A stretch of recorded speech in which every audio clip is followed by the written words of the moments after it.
বিশ্বের অনেক দেশে মৃত্যুহারের তুলনায় জন্মহার অনেক কমে গেছে। তরুণ প্রজন্মের বড় একটা অংশ বিয়ে করতে বা সন্তান নিতে আগ্রহী না। চীন ও জাপানের মতোই জন্মহার বৃদ্ধির বিষয়ে উদ্যোগ নিয়েছে রাশিয়া। ভ্লাদিমির পুতিন সরকারের পক্ষ থেকে ঘোষণা করা হয়েছে, এখন থেকে যদি কোনো নারী সুস্থ সন্তানের জন্ম দেন তাহলে তাকে 1 লাখ রুবল প্রদান করা হবে, বাংলাদেশি মুদ্রায় যার পরিমাণ 1,18,966 টাকা।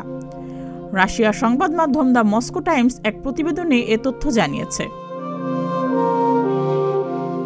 প্রতিবেদনে বলা হয়েছে, যেসব ছাত্রীদের বয়স 25 বছরের কম এবং যারা রাশিয়ার কারেলিয়া শহরে থাকেন তারা যদি সন্তান প্রসব করেন তাহলে তাদের আর্থিক সহায়তা প্রদান করা হবে। চলতি বছরের 1 জানুয়ারি থেকে এই নিয়ম কার্যকর করা হয়েছে। সরকারের এ ঘোষণা নিয়ে অনেক অস্বচ্ছতা রয়েছে বলে দাবি করেছে দ্য মস্কো টাইমস। কোনো ছাত্রী যদি মৃত সন্তান প্রসব করেন তাহলে তিনি এই সহযোগিতা পাবেন না।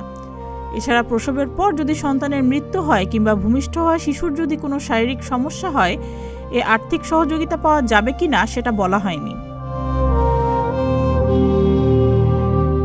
রাশিয়ার জন্মহার বাড়াতেই সরকারের তরফে ছাত্রীদের সন্তান প্রসবে আর্থিক সহযোগিতা প্রদানের মতো নীতি আনা হচ্ছে বলে মনে করছে সংশ্লিষ্ট মহল। আগামী দিনে গর্ভনিরোধক ওষুধ রাশিয়ায় নিষিদ্ধ করা হতে পারে।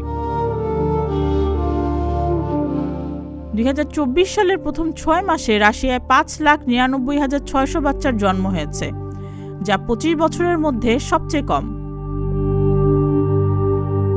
সুস্মিতা, প্রতিদিনের বাংলাদেশ।